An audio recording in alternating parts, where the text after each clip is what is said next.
Sports fusion hub यानी खबर का अलबार। लाखों लोगों की दहाड़ जैसे ही बॉल लॉन्ग ऑन जोन के ऊपर से रात के आसमान में गई, लाल और सुनहरी लाइटें चमक उठीं। बैट्समैन विराट कोहली ने अपना बल्ला उठाया और जीत की जोरदार दहाड़ लगाई। तभी उनके टीम के साथी मैदान पर दौड़ पड़े। अहमदाबाद का आसमान एक शानदार नजारा था क्योंकि आतिशबाजी से आसमान जगमगा रहा था। रॉयल चैलेंजर्स बेंगलोर ने फिर से नामुमकिन कर दिखाया था। उन्होंने अपना टाइटल बचा लिया, लेकिन यह जीत बिल्कुल भी आसान नहीं थी।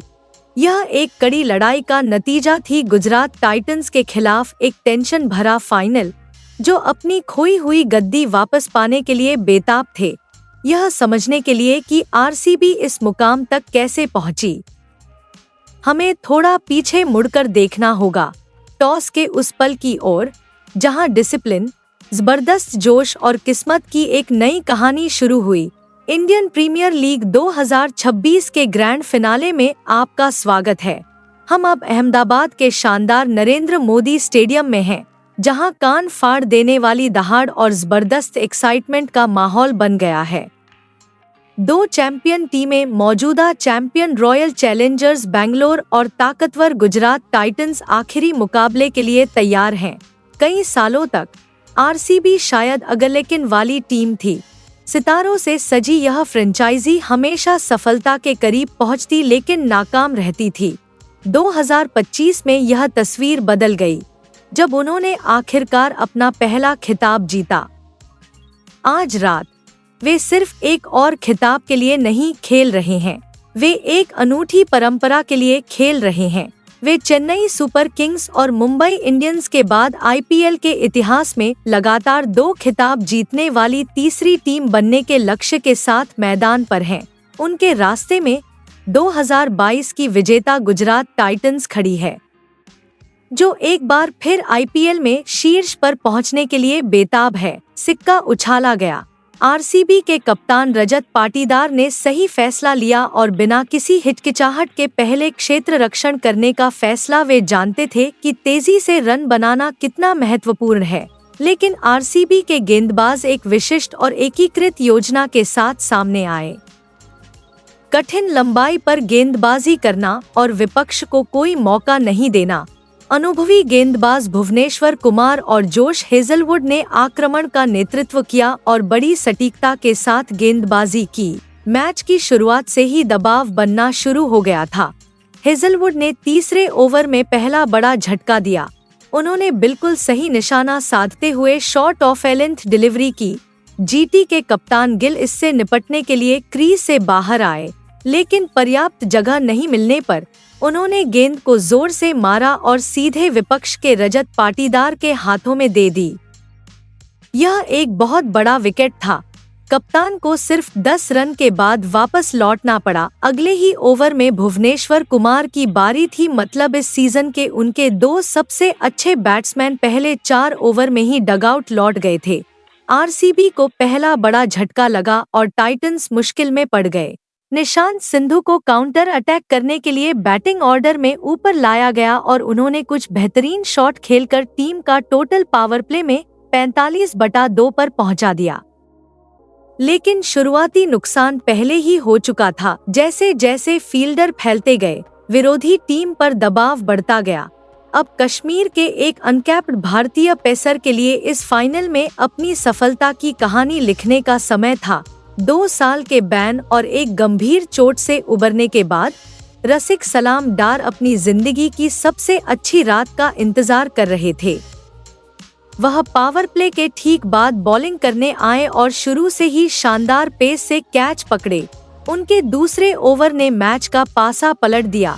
निशांत सिंधु, जिन्होंने 18 गेंदों पर 20 रन बनाकर कुछ अच्छा करने के संकेत दिए थे, ने उन पर पुल शॉट से अटैक करने की कोशिश की, लेकिन खराब टाइमिंग के कारण गेंद बाउंड्री की तरफ बहुत ऊंची चली गई और वहीं सेफ कैच हो गए।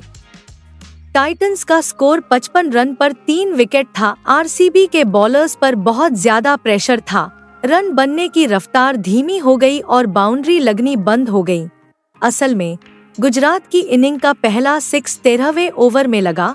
जोस बटलर, जिन्हें इनिंग संभालने का काम सौंपा गया था, रन बनाने के लिए स्ट्रगल कर रहे थे। आखिर में 23 बॉल पर 19 रन बनाने के बाद कृणाल पांड्या की बॉल पर जितेश शर्मा ने उन्हें शानदार स्टंप आउट कर दिया। जीटी का स्कोर 73 रन पर 4 विकेट हो गया। यह सिर्फ अच्छी बॉलिंग नहीं थी, यह एक टैक्टिकल मास्टर क्लास था। हर बॉलर को अपना रोल पता था और उसने उसे पूरी तरह से निभाया। टाइटंस के पास कोई जवाब नहीं था। टॉप ऑर्डर के बैट्समैन तेजी से आउट हो रहे थे और इनिंग की रफ्तार धीमी हो रही थी। ऐसे में वॉशिंगटन सुंदर पर रफ्तार बढ़ाने की जिम्मेदारी आ गई। जब टीम मुश्किल में थी तो उन्होंने क्रीज पर कमाल की मैच्योरिटी और कॉम्पोजर दिखाया। एक एंड से दूसरे एंड तक विकेट गिरने के बावजूद सुंदर लड़ते रहे। अरशद खान ने काउंटर अटैक की एक छोटी और तूफानी कोशिश की। हेजलवुड के आउट होने से पहले उन्होंने सिर्फ 6 गेंदों पर 15 रन बनाए। फिर राहुल तेवतिया और जेसन होल्डर, जो बड़े शॉट खेलने के लिए जाने जाते हैं, भी तेजी से आउट हो गए। रसिक सलाम वापस आए और निचले क्रम के बल्लेबाजों को परेशान किया, लेकिन उनमें से कोई भी बड़ा रन नहीं बना सका। सलाम ने खतरनाक राशिद खान को आउट करके अपना तीसरा विकेट लिया और 27 रन देकर 3 विकेट लेकर अपनी पारी खत्म की। पेले ने पारी खत्म की। वह आईपीएल इतिहास में फाइनल में 3 विकेट लेने वाले दूसरे अनकैप्ड इंटरनेशनल मैच नहीं खेलने वाले बॉलर बन गए। यह उनके स्किल और आरसीबी के उन पर भरोसे का सबूत है। इन सब के बावजूद सुंदर लड़ते रहे। उन्होंने फील्डिंग सेट करने का मौका लिया और शॉट्स खेले और एक बहुत ही जरूरी और लड़ने वाला हाफ सेंचुरी दी। उन्होंने नाबाद रहते हुए पारी खत्म की। उन्होंने अकेले ही सिर्फ 37 गेंदों पर 50 रन बनाकर टीम को 150 रन के पार पहुंचाया। गुजरात टाइटंस ने अपने 20 ओवर में 8 विकेट पर 155 रन बनाए। हालांकि यह एक ठीक-ठाक स्कोर था, लेकिन अहमदाबाद की अच्छी पिच पर ऐसा लगा कि वे कम से कम 20 रन पीछे रह गए।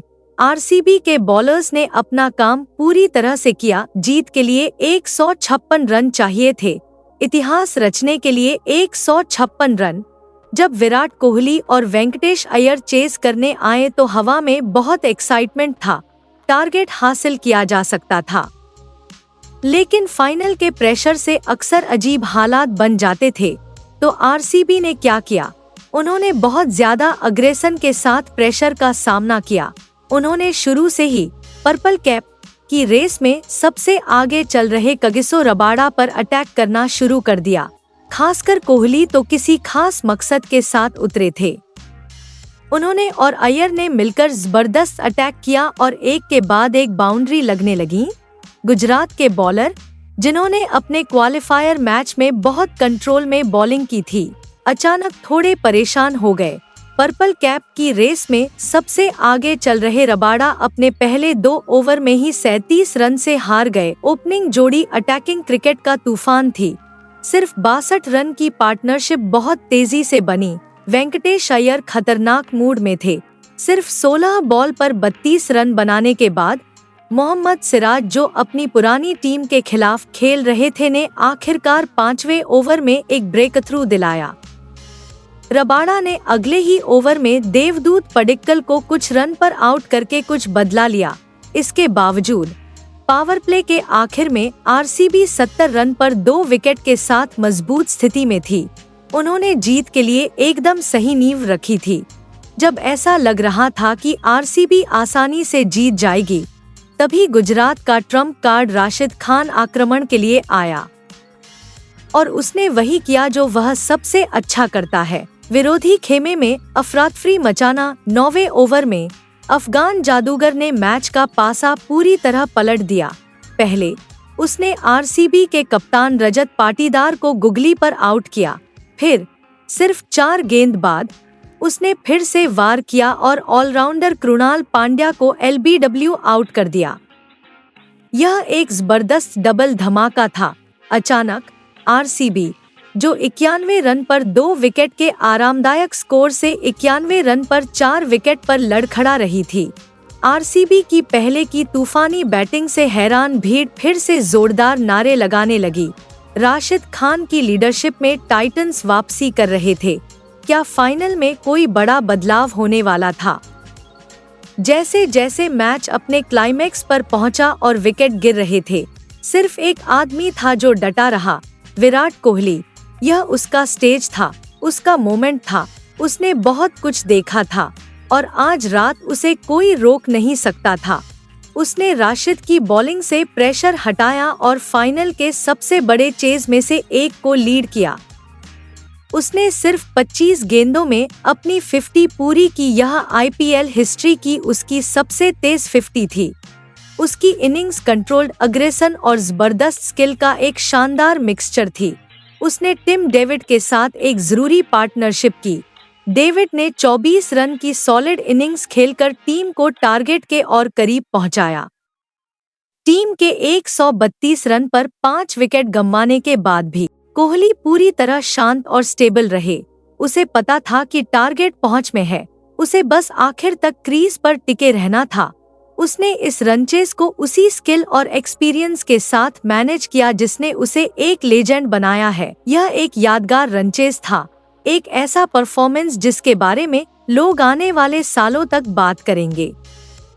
प्रेशर में कोहली की शानदार इनिंग्स के बारे में आपके क्या विचार हैं? हमें नीचे कमेंट्स में बताएं। और हाँ, अगर आपको इस ऐतिहासिक फाइनल मैच का एनालिसिस पसंद आया तो और भी शानदार क्रिकेट स्टोरीज के लिए लाइक और सब्सक्राइब करना न भूलें। 18वां ओवर शुरू हुआ। आरसीबी को जीतने के लिए बस कुछ रन चाहिए थे। अरशद खान बॉलिंग करने आए, विराट कोहली स्ट्राइक पर थे। इतिहास रचने की दहलीज पर खड़े थे। फील्डिंग का इंतजाम हो चुका था, जोश अपने पीक पर था और फिर वो पल आया। बॉल उनके बैट की पहुंच में आ गई। कोहली की आंखें खुशी से चमक उठीं। वह शॉट खेलने के लिए झुके, अपनी बाहें खूबसूरती और ग्रेसफुल तरीके से फैलाईं और बॉल आसानी से लॉन्ग बाउंड्री पार करके गैलरी में जा गिरी। एक बड़ा छक्का और यहीं से विनिंग रन आए। आरसीबी ने 12 बॉल बाकी रहते 5 विकेट से जीत हासिल की। कोहली, जो 42 बॉल पर 75 रन बनाकर नॉट आउट थे, इमोशनल होकर चिल्लाए जब उनके टीममेट्स उन्हें गले लगाने के लिए मैदान पर दौड़े। गैलरी में लाल और सुनहरे झंडे शान से लहरा रहे थे। मैदान खुशी, राहत और एक और सपने के सच होने से भरा था। रॉयल चैलेंजर्स बेंगलोर ने अपना आईपीएल टाइटल सफलतापूर्वक बचा लिया और इतिहास के पन्नों में अपना नाम दर्ज करा लिया। एक फ्रेंचाइजी और उसके फैंस के लिए, जिन्होंने इतने लंबे समय तक दिल टूटने का दुख झेला है, यह सिर्फ एक जीत नहीं थी, यह एक नए एम्पायर की शुरुआत थी। लगातार 2 चैंपियन, एक अनोखी परंपरा की शुरुआत।